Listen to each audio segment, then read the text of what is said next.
Rebel trash isn't that bad. In today's video, I'm proving why. Wait, I'd call it Rebel trash when its name is Rebel Clash. Maybe that's a bad sign. Yo, what is going on, guys? Alien ESP are back in a video. As I just said, as you guys saw the talent formula of this video, in today's video, I'm showing off my Rebel Clash, not trash, not Rebel Gash, whatever you guys call it, whatever terrible names you've got. I've seen them online, I know them all, don't worry. But in today's video, I'm showing my Rebel Clash master set, and I'm just going to be talking about why I enjoy the set. I know it's not the most popular. I'll just be talking about a few things, good cards and set cards I enjoy, cards which aren't as strong and more. But yeah, let's get right into it, baby.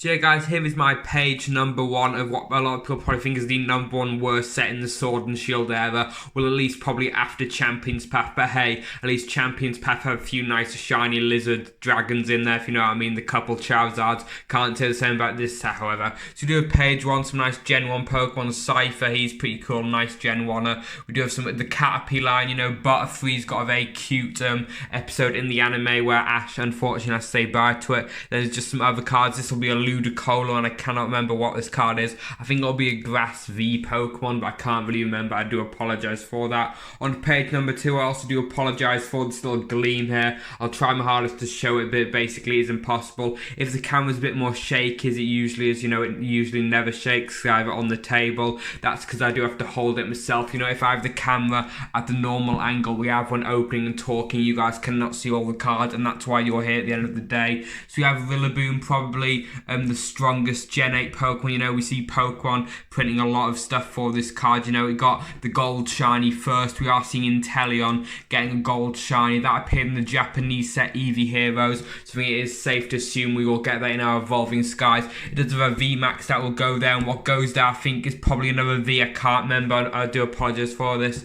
I do love that Grubbin, sorry, not Grublin, where did I get the L from? Drawn by Kamiya. Kamiya getting a lot of love recently, and I think it is well deserved. Their art style, I'm just saying there because I don't know their gender, don't assume anything. Their art style is very unique, and I think it deserves the praise that it is getting at the moment. Cinderace, personally my favourite Gen 8. It's got a VMAX that'll go there as well. Then onto the water and electric types. Milotic V, which I thought would see a bit more play in a few decks, but unfortunately hasn't. Then we have Inteleon, the third and final Galar Gen 8 starter. We saw Cinderace and Rillaboom on the same page, and how dare they, put Inteleon on a separate page. They've just left Inteleon out. No wonder Sobble is always crying. Pokemon and even Pokemon themselves are leaving out. We also do have Ice Cube, which just has a great shiny. Next to Inteleon will obviously be its VMAX, which is actually seeing a fair bit of play on the competitive side of the Pokemon card game, which at first I wasn't expecting, not gonna lie. But after seeing people put decks with it together, I can see the power of it. Do a Vikavolt that evolves from the Grubbin I called Grublin earlier, as well as the bus Pokemon itself, Chargebug. That Pokemon just looks like a bus. I find it so funny. I believe Luxray goes there. The Luxray from Battle Styles has such gorgeous artwork. Can't really say him for the Luxray from this set. If I'm being honest, I do believe the Luxray from this set artwork is the exact same as the one within Shining Fates, the regular holo. Bolton V, very nice attacker within electric types as well. Got that promo for that shiny within Shining Fates, very nice. I think I may open that tin in the future since we opened the Eldegoss one. Make sure to check that if you haven't already, so I may go out and buy the other two. So onto the Psychics now. Psychic probably be my favourite type, mainly because Espeon is my favourite Pokemon, so when talking about how great these cards and Pokemon are, I will be a bit biased.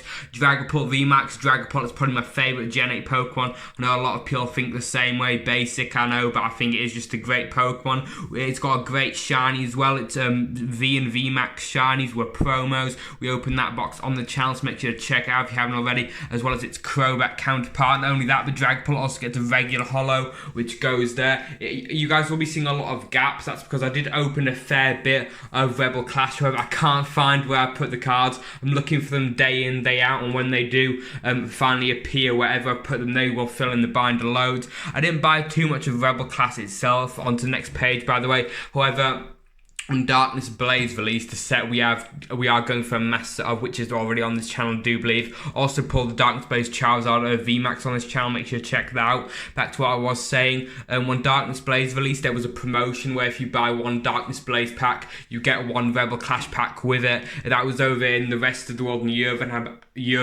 I do believe in the rest of in America at least, instead of getting a Rebel Clash pack, you'd get a Sword and Shield base for the price of one Darkness Blaze pack. Onto the metals now and the trainers. Back to what I was saying, I would have probably preferred getting the Sword and Shield base set pack to Rebel Clash. However, I don't think Rebel Clash is too bad. I think it gets a lot of steam, is that even saying a lot of steam, a lot of bad things online said about it. I do think it is the weakest out of the 4 main sets we did see in year 1 of Sword and Shield, don't get me wrong. However, as we get to the full art, we'll just point out some nice cards. We are on the boring old trainers, probably the least and most boring cards in the set normally, apart from the full arts anyway. Just special energies now. And this is where we do get to the best cards of the set, the beautiful full art. I believe the first one goes there, and that is Rillaboom V full art. But we're kicking off right with the beautiful Eldegoss V full art. Playable card, and it looks so gorgeous. That pink background just really does bring out the green. Then we have a 007, as I like to call it, Inteleon V full art in that just James Bond, I'ma shoot you. It's the name's Bond, James Inteleon Bond, whatever you want to say, in that epic pose. Probably my favourite card from the set. That or one of the cards which is coming up now. And then we do also have the full art Bolton, such a good boy, good doggo, you know, in attack form. I do think he's so cute, Bolton. One of my favourite Galar Pokemon for sure. I don't like it shiny too much, it doesn't change enough for me. But I think Bolton on its own is very cool. Then we have Milo. It's not a playable card, not really anyway. I mean, it may be used in like grass decks since it is the grass gym leader. However, reading its effect now, it doesn't like specially boost grass types. However, its Stadium Turffield does. And on to what I'd say is, without a doubt, in the top probably 3 best cards of the set, the Rainbow Rare Giovanni. Giovanni also is a full art trainer. This card is very powerful, as you can see. Switch one of your opponent's bench Pokemon with that active, allowing you to like change your opponent's active Pokemon, which is very powerful. I believe the secret rares go to right here, then we loop back to the start of the set with card number 1 of Rebel Clash. This is the Reverse Hollows Caterpie. Obviously we saw, you know, it evolves into the Butterfree. You guys will know that, you don't need me to point it out.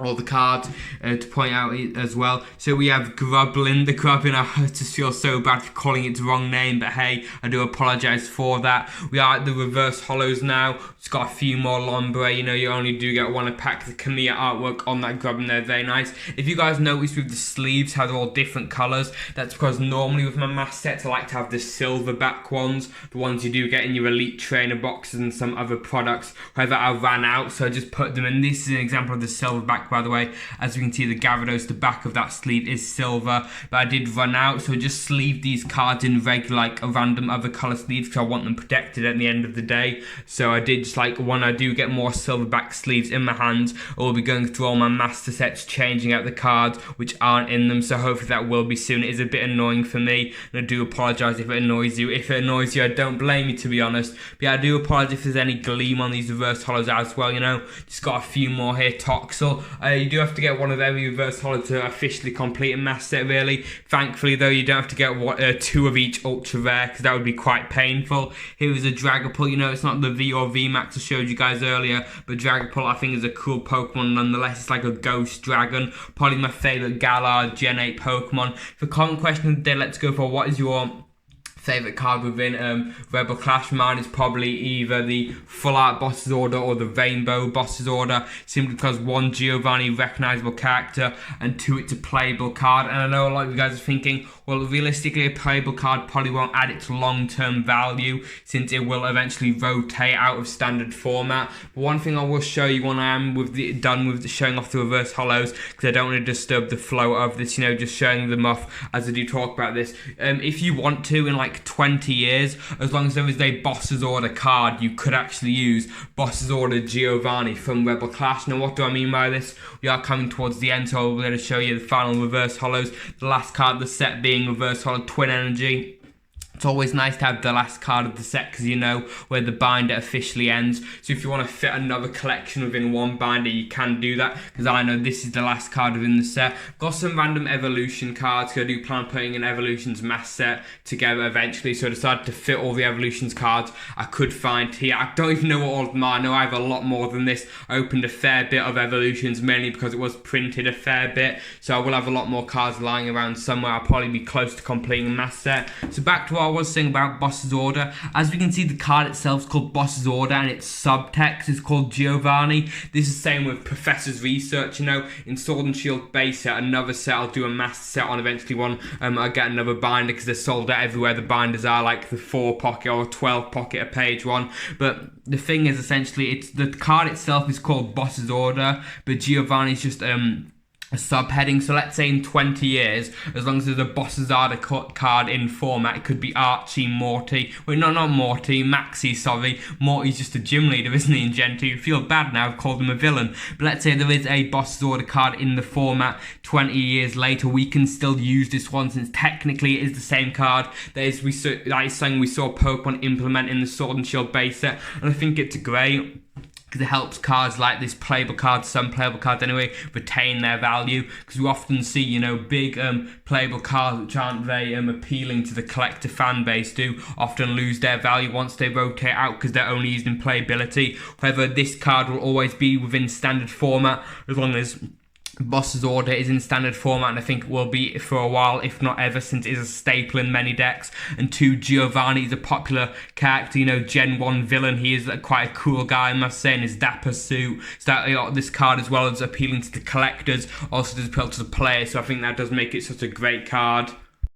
So yeah, guys, you guys just saw me show off my Rebel Clash. Had to say the name right that time. Master say, you know, I've had to retake it, calling it trash by accident, but hey, I am used to it at the end of the day. I don't think it is actually that bad of a set. I do make jokes about it here and there. I do think within the main 4 set of the first year of the Sword and Shield era, you know, Base, Rebel Clash, the Highlight, through Darkness Blaze and Vivid Voltage, those are the main sets, not counting the Champions Path. I do think it is the weakest one in that regard because, you know, Base set, you know, it's a new era, and then we've got Full Art Marnie, Rainbow Marnie, the gold doggos, I love those doggos, honestly. Darkness Blaze, we have the Charizard, Vivid Voltage, we have the Chonky Chew. This set itself doesn't have too many, like, of the title Pokemon, you know, the ones that we see are the big hitters, you know, faces of the franchise. You know, Pikachu is the face of the franchise. Charizard is probably, like, the biggest, I mean, it is the Holy Grail. The Holy Grail Pokemon TCG card is a Charizard card at the end of the day, so it's very popular. And then, Marnie has a load of fans, including me. I do quite like Marnie. I think he's a very cool character within the video games and the card game. Plus, his card is powerful, so that is also very cool. If you heard my cat meowing towards the end when I was talking about Boss's Order, I do apologise. He started going haywire. I don't know why. I was just side recording, and then he starts meowing. But hey,